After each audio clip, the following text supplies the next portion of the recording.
नमस्कार, one page YouTube channel में आपका स्वागत है। आज सुनिए मुंशी प्रेमचंद की लिखी कहानी लोकमत का सम्मान।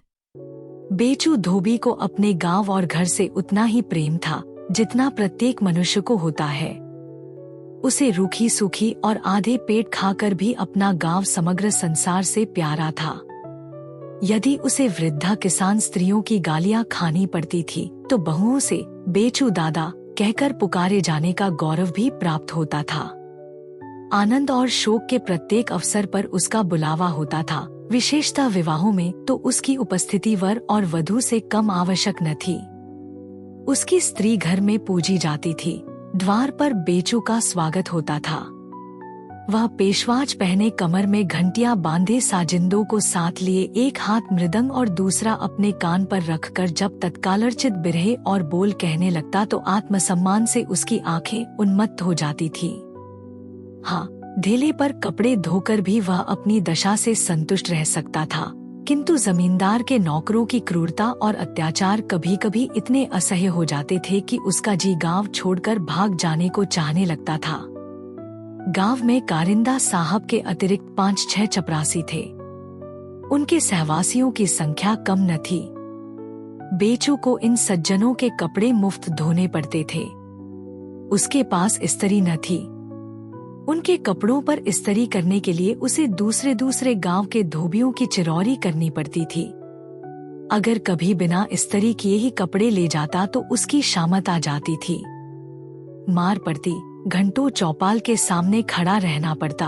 गालियों की वह बौछार पड़ती कि सुनने वाले कानों पर हाथ रख लेते। उधर से गुजरने वाली स्त्रियां लज्जा से सिर झुका लेती। जेठ का महीना था। आसपास की तालतलियां सब सूख गई थी। बेचू को पहर रात रहते दूर के एक ताल पर जाना पड़ता था। यहाँ भी धोबियों की ओसरी बंधी हुई थी। बेचू की ओसरी 5वें दिन पड़ती थी। पहर रात रहे लादी लाद कर ले जाता, मगर जेठ की धूप में 9 से 10 बजे के बाद खड़ा न हो सकता। आधी लादी भी न धुल पाती। बिना धुले कपड़े समेटकर घर चला आता। गांव के सरल जजमान उसकी विपत्ति कथा सुनकर शांत हो जाते थे। न कोई गालियां देता, न मारने दौड़ता। जेठ की धूप में उन्हें भी पुर चलाना और खेत गोड़ना पड़ता था। अपने पैरों में बिवाई फटी थी, उसकी पीर जानते थे, परंतु कारिंदा महाशय को प्रसन्न करना इतना सहज न था। उनके आदमी नित्य बेचू के सिर पर सवार रहते थे।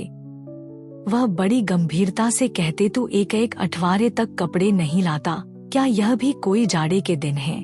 आजकल पसीने से दूसरे दिन कपड़े मैले हो जाते हैं, कपड़ों से बू आने लगती है और तुझे कुछ भी परवाह नहीं रहती। बेचू हाथ पैर जोड़कर किसी तरह उन्हें मनाता रहता था। यहाँ तक कि एक बार उसे बातें करते 9 दिन हो गए और कपड़े तैयार न हो सके। धुल तो गए थे पर इस्त्री न हुई थी। अंत में विवश होकर बेचू 10वें दिन कपड़े लेकर चौपाल पहुंचा। मारे डर के पैर आगे न उठते थे। कारिंदा साहब उसे देखते ही क्रोध से लाल हो गए। बोले, क्यों बेपाजी, तुझे गांव में रहना है कि नहीं? बेचू ने कपड़ों की गठरी तख्त पर रख दी और बोला, क्या करूं सरकार, कहीं भी पानी नहीं है और न मेरे इस्त्री ही है। कारिंदा, पानी तेरे पास नहीं है और सारी दुनिया में है। अब तेरा इलाज इसके सिवाय और कुछ नहीं है कि गांव से निकाल दूं। शैतान दाई से पेट छिपाता है, पानी नहीं, इस्त्री नहीं। बेचू, मालिक, गांव आपका है, चाहे रहने दे, चाहे निकाल दे, लेकिन यह कलंक न लगाएं। इतनी उम्र आप ही लोगों की खिदमत करते हो गई, पर चाहे कितनी ही भूल चूक हुई हो, कभी नियत बद नहीं हुई। अगर गांव में कोई कह दे कि मैंने कभी ग्राहकों के साथ ऐसी चाल चली है तो उसकी टांग की राह निकल जाओ। यह दस्तूर शहर के धोबियों का है। निरंकुशता का तर्क से विरोध है। कारिंदा साहब ने कुछ और अपशब्द कहे। बेचू ने भी न्याय और दया की दुहाई दी। फल यह हुआ कि उसे 8 दिन हल्दी और गुड़ पीना पड़ा। 9वें दिन उसने सब ग्राहकों के कपड़े जैसे तैसे धो दिए, अपना बोरिया बंधना संभाला और बिना किसी से कुछ कहे सुने रात को पटने की राह ली। अपने पुराने ग्राहकों से विदा होने के लिए जितने धैर्य की जरूरत थी उससे वह वंचित था। बेचू शहर में आया तो ऐसा जान पड़ा कि मेरे लिए पहले से ही जगह खाली थी। उसे केवल एक कोठरी किराए पर लेनी पड़ी और काम चल निकला। पहले तो वह किराया सुनकर चकराया। देहात में तो उसे महीने में इतनी धुलाई भी न मिलती थी, पर जब धुलाई की दर मालूम हुई तो किराए की अखर मिट गई। एक ही महीने में ग्राहकों की संख्या उसकी गणना शक्ति से अधिक हो गई। यहाँ पानी की कमी न थी, वह वादे का पक्का था। अभी नागरिक जीवन के कुसंस्कारों से मुक्त था। कभी कभी उसकी एक दिन की मजदूरी देहात की वार्षिक आय से बढ़ जाती थी, लेकिन 3 ही 4 महीने में उसे शहर की हवा लगने लगी। पहले नारियल पीता था, अब एक गुड़गुड़ी लाया। नंगे पांव जूते से वेष्टित हो गए और मोटे अनाज से पाचन क्रिया में विघ्न पड़ने लगा। पहले कभी कभी तीजा त्योहार के दिन शराब पी लिया करता था, अब थकान मिटाने के लिए नित्य उसका सेवन होने लगा। स्त्री को आभूषणों की चाट पड़ी और धोबिनें बंठन कर निकलती हैं, मैं किससे कम हूँ। लड़के खोचे पर लट्टू हुए, हलवे और मूंगफली की आवाज सुनकर अधीर हो जाते। उधर मकान के मालिक ने किराया बढ़ा दिया। भूसा और खली भी मोतियों के मोल बिकती थी। लादी के दोनों बैलों का पेट भरने में एक खासी रकम निकल जाती थी। अतएव पहले कई महीनों में जो बचत हो जाती थी वह अब गायब हो गई। कभी कभी खर्च का पल्ला भारी हो जाता, लेकिन किफायत करने की कोई विधि समझ में न आती थी। निदान स्त्री ने बेचू की नजर बचाकर ग्राहकों के कपड़े पछाई देने शुरू किए। बेचू को यह बात मालूम हुई तो बिगड़ कर बोला, अगर मैंने फिर यह शिकायत सुनी तो मुझसे बुरा कोई न होगा। इसी इल्जाम पर तो मैंने बाप दादे का गांव छोड़ दिया। यहाँ से भी निकालना चाहती है क्या? स्त्री ने उत्तर दिया, तुम्ही से तो एक दिन भी दारू के बिना नहीं रहा जाता। मैं क्या पैसे लाकर लुटाती हूँ, जो खर्च लगे वह देते जाओ। मुझे इससे कुछ मिठाई थोड़े ही मिलती है। पर शनैह नैतिक ज्ञान ने आवश्यकता के सामने सिर झुकाना शुरू किया। एक बार उसे कई दिन तक ज्वर आया। स्त्री उसे डोली पर बिठाकर वैद्य जी के यहाँ ले गई। वैद्य जी ने नुस्खा लिख दिया। घर में पैसे न थे। बेचू स्त्री को कातर नेत्रों से देखकर बोला, तो क्या होगा, दवा मंगानी ही है। स्त्री जो कहो वह करो। बेचू किसी से उधार न मिलेगा। स्त्री बसे तो उधार ले चुकी। मोहल्ले में राह चलना मुश्किल है। अब किससे लूं? अकेले जितना काम हो सकता है करती हूं। अब छाती फाड़ के मर थोड़ी ही जाऊंगी। कुछ पैसे ऊपर से मिल जाते थे, लेकिन तुमने उसकी मनाही कर दी है, तो मेरा क्या बस है। 2 दिन से बैल भूखे खड़े हैं। 2 रुपए हो तो इनका पेट भरे। बेचू, अच्छा, जो तेरी जी में आए कर, किसी तरह काम तो चला। मुझे मालूम हो गया कि शहर में अच्छी नियत वाले आदमी का निर्वाह नहीं हो सकता। उस दिन से यहाँ अन्य धोबियों की नीति का व्यवहार होने लगा। बेचू के पड़ोस में एक वकील के मुहर्रिर मुंशी दाताराम रहा करते थे। बेचू कभी कभी अवकाश के समय उनके पास जा बैठता। पड़ोस की बात थी, धुलाई का कोई हिसाब किताब न था। मुंशी जी बेचू की खातिर करते, अपनी चिलम उतार कर उसकी तरफ बढ़ा देते। कभी घर में कोई अच्छी चीज पकती तो बेचू के लड़कों के लिए भेजवा देते। हाँ, इसका विचार रखते थे कि इन सत्कारों का मूल्य धुलाई के पैसे से बढ़ने न पाए। गर्मियों के दिन थे, बारातों की धूम थी। मुंशी जी को एक बारात में शरीक होना था। गुड़गुड़ी के लिए पेचवान बनवाया, रोगनी चिलम लाए, सलेमशाही जूते खरीदे, अपने वकील साहब के घर से एक कालीन मंगनी लाए, अपने मित्र से सोने की अंगूठी और बटन लिए। इन सामग्रियों के एकत्रित करने में ज्यादा कठिनाई न पड़ी, किंतु कपड़े मंगनी लेते हुए शर्म आती थी। बारात के योग्य कपड़े बनवाने की गुंजाइश न थी। तंजेब के कुर्ते, रेशमी अचकन, नैनसुख का चुन्नटदार पायजामा, बनारसी साफा बनवाना आसान न था। खासी रकम लगती थी। रेशमी किनारे की धोतियां और काशी सिल्क की चादर खरीदनी भी कठिन समस्या थी। कई दिनों तक बेचारे इसी चिंता में पड़े रहे। अंत में बेचू के सिवाय और कोई इस चिंता का निवारण करने वाला न दिखाई दिया।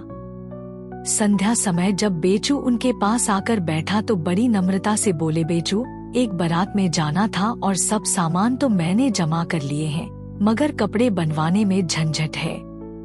रुपयों की तो कोई चिंता नहीं, तुम्हारी दया से हाथ कभी खाली नहीं रहता। पेशा भी ऐसा है कि जो कुछ मिल जाए वह थोड़ा है। एक न एक आंख का अंधा गांठ का पूरा नित्य फंसा ही रहता है। पर जानते हो आजकल लग्न की तेजी है, दर्जियों को सिर उठाने की फुर्सत नहीं। दूनी सिलाई लेते हैं, तिस पर भी महीनों दौड़ाते हैं। अगर तुम्हारे यहाँ मेरे लायक कपड़े हों तो 2-3 दिन के लिए दे दो, किसी तरह सिर से यह बला टले। नेवता दे देने में किसी का क्या खर्च होता है, बहुत किया तो पत्र छपवा लिए। लेकिन लोग यह नहीं सोचते कि बारातियों को कितनी तैयारियां करनी पड़ती हैं, क्या क्या कठिनाइयां पड़ती हैं। अगर बिरादरी में यह रिवाज हो जाता कि जो महाशय निमंत्रण भेजें वही उसके लिए सब सामान भी जुटाए तो लोग इतनी बेपरवाही से नेवते न दिया करें। तो बोलो, इतनी मदद करोगे ना? बेचू ने मुरावत में पढ़कर कहा, मुंशी जी, आपके लिए किसी बात से इनकार थोड़े ही है। लेकिन बात यह है कि आजकल लग्न की तेजी से सभी ग्राहक अपने अपने कपड़ों की जल्दी मचा रहे हैं। दिन में 2-3 बेर आदमी भेजते हैं। ऐसा न हो इधर आपको कपड़े दे दूं, उधर कोई जल्दी मचाने लगे। मुंशी जी, 2-3 दिन के लिए टालना कौन बड़ा काम है। तुम चाहो तो हफ्तों टाल सकते हो। अभी भट्ठी नहीं दी, अभी इस्त्री नहीं हुई, घाट बंद है। तुम्हारे पास बहानों की क्या कमी है? पड़ोस में रहकर मेरी खातिर से इतना भी न करोगे? बेचूनी मुंशी जी, आपके लिए जान हाजिर है। चलिए कपड़े पसंद कर लीजिए तो मैं उन पर और एक बेर इस्त्री करके ठीक कर दूं। यही न होगा, ग्राहकों की घुड़कियां खानी पड़ेंगी। 2-4 ग्राहक टूट ही जाएंगे तो कौन गम है। मुंशी दाताराम ठाठ से बारात में पहुंचे।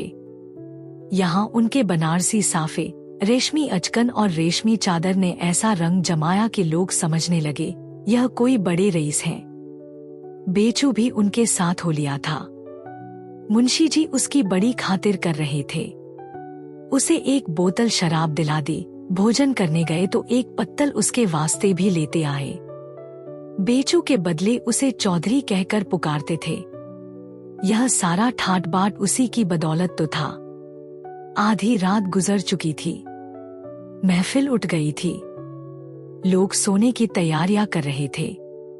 बेचू मुंशी जी की चारपाई के पास एक चदरा ओढ़े पड़ा था। मुंशी जी ने कपड़े उतारे और बड़ी सावधानी से अलगनी पर लटका दिए। हुक्का तैयार था। लेटकर पीने लगे कि अकस्मात साजिंदों में से एक अताई आकर सामने खड़ा हो गया और बोला, ये हजरत, यह अचकन और साफा आपने कहाँ पाया? मुंशी जी ने उसकी ओर सशंक नेत्रों से देखकर कहा, इसका क्या मतलब? अताई, इसका मतलब यह है, यह दोनों चीजें मेरी हैं। मुंशी जी ने दुस्साहसपूर्ण भाव से कहा, क्या तुम्हारे ख्याल में रेशमी अचकन और साफा तुम्हारे सिवाय और किसी के पास हो ही नहीं सकता? अताई, हो क्यों नहीं सकता? अल्लाह ने जिसे दिया है वह पहनता है। एक से एक पड़े हुए हैं, मैं किस गिनती में हूँ? लेकिन यह दोनों चीजें मेरी हैं। अगर ऐसी अचकन शहर में किसी के पास निकल आए तो जो जरीबाना कहिए दूं। मैंने इसकी सिलाई 10 रुपए दिए हैं। ऐसा कोई कारीगर ही शहर में नहीं। ऐसी तराश करता है कि हाथ चूम ले। साफे पर भी मेरा निशान बना हुआ है, लाइए दिखा दूं। मैं आपसे महज इतना पूछता चाहता हूँ कि आपने यह चीजें कहाँ पाई? मुंशी जी समझ गए कि अब अधिक तर्क वितर्क का स्थान नहीं है। कहीं बात बढ़ जाए तो बेइज्जती हो। कूटनीति से काम न चलेगा। नम्रता से बोले, भाई, यह न पूछो, यहाँ इन बातों के कहने का मौका नहीं। हमारी और तुम्हारी इज्जत एक है। बस इतना ही समझ लो कि इसी तरह दुनिया का काम चलता है। अगर ऐसे कपड़े बनवाने बैठता तो इस वक्त सैकड़ों के माथे जाती। यहाँ तो किसी तरह नवेद में शरीक होना था। तुम्हारे कपड़े खराब न होंगे, इसका जिम्मा मेरा। मैं इनकी एहतियात अपने कपड़ों से भी ज्यादा करता हूँ। अताइक पड़े की मुझे फिक्र नहीं, आपकी दुआ से अल्लाह ने बहुत दिया है। रईसों को खुदा सलामत रखे, उनकी बदौलत पांचों उंगलियां घी में हैं। न मैं आपको बदनाम करना चाहता हूँ, आपकी जूतियों का गुलाम हूँ। मैं सिर्फ इतना जानना चाहता था कि कपड़े यह आपने किससे पाए। मैंने बेचू धोबी को धोने के लिए दिए थे। ऐसा तो नहीं हुआ कि कोई चोर बेचू के घर से उड़ा लाया हो या किसी धोबी ने बेचू के घर से चुरा कर आपको दे दिए हों, क्योंकि बेचू ने अपने हाथ से आपको हरगिज कपड़े न दिए होंगे। वह ऐसा छिछोरापन नहीं करता। मैं खुद उससे इस तरह का मुआमला करना चाहता था, हाथों पर रुपए रख देता था, पर उसने कभी परवाह न की। साहब, रुपए उठाकर फेंक दिए और ऐसी डांट बताई कि मेरे होश उड़ गए। इधर का हाल मैं नहीं जानता, क्योंकि अब मैं उससे कभी ऐसी बातचीत ही नहीं करता। पर मुझे यकीन नहीं आता कि वह इतना बदनीयत हो गया होगा। इसलिए आपसे बार बार पूछता हूँ कि आपने वह कपड़े कहाँ पाए। मुंशी जी, बेचू की निस्बत तुम्हारा जो ख्याल है वह बिल्कुल ठीक है। वह ऐसा ही बेगरज आदमी है, लेकिन भाई पड़ोस का भी तो कुछ हक होता है। मेरे पड़ोस में रहता है, आठों पहर का साथ है। इधर से भी कुछ न कुछ सलूक होता ही रहता है। मेरी जरूरत देखी, पसीज गया, बस और कोई बात नहीं। अताई ने बेचू की निस्पृहता के विषय में बड़ी अतिशयोक्ति से काम लिया था। न उसने बेचू के हाथ पर रुपए रखे थे और न बेचू ने कभी उसे डांट बताई थी। पर इस अतिशयोक्ति का प्रभाव बेचू पर उससे कहीं ज्यादा पड़ा जितना केवल बात को यथार्थ कह देने से पड़ सकता था। बेचू नींद में न सोया था। अताई की एक एक बात उसने सुनी थी। उसे ऐसा जान पड़ता था कि मेरी आत्मा किसी गहरी नींद से जाग रही है। दुनिया मुझे कितना ईमानदार, कितना सच्चा, कितना निष्कपट समझती है और मैं कितना बेईमान, कितना दगाबाज हूँ। इसी झूठे इल्जाम पर मैंने वह गांव छोड़ा जहाँ बाप दादों से रहता आया था। लेकिन यहाँ आकर दारूशराब, घीचीनी के पीछे तबाह हो गया। बेचू यहाँ से लौटा तो दूसरा ही मनुष्य हो गया था, या यूं कहिए कि वह फिर अपनी खोई हुई आत्मा को पा गया था। 6 महीने बीत गए। संध्या का समय था। बेचू के लड़के मलखान के ब्याह की बातचीत करने के लिए मेहमान लोग आए हुए थे। बेचू स्त्री से कुछ सलाह करने के लिए घर में आया तो वह बोली, दारू कहाँ से आएगी? तुम्हारे पास कुछ है? बेचू, मेरे पास जो कुछ था वह तुम्हें पहले ही नहीं दे दिया था। स्त्री, उससे तो मैं चावल, दाल, घी, यह सब सामान लाई। 7 आदमियों का खाना बनाया है। सब उठ गए। बेचू, तो फिर मैं क्या करूं? स्त्री, बिना दारू लिए वह लोग भला खाने उठेंगे? कितनी नामूसी होगी। बेचू, नामूसी हो चाहे बदनामी हो, दारू लाना मेरे बस की बात नहीं। यही न होगा, ब्याह न ठीक होगा, न सही। स्त्री, वह दुशाला धुलने के लिए नहीं आया है। न हो किसी बनिए के यहाँ गिरवी रखकर 4-5 रुपए ले आओ, 2-3 दिन में छुड़ा लेना, किसी तरह मर्जात तो निभानी चाहिए। सब कहेंगे, नाम बड़े दर्शन थोड़े, दारू तक न दे सका। बेचू, कैसी बात करती है? यह दुशाला मेरा है। स्त्री, किसी का हो, इस बखत काम निकाल लो। कौन किसी से कहने जाता है? बेचून, यह मुझसे न होगा, चाहे दारू मिले या न मिले। यह कहकर बाहर चला आया। दोबारा भीतर गया तो देखा स्त्री जमीन से खोदकर कुछ निकाल रही है।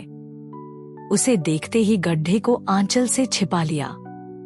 बेचू मुस्कराता हुआ बाहर चला आया।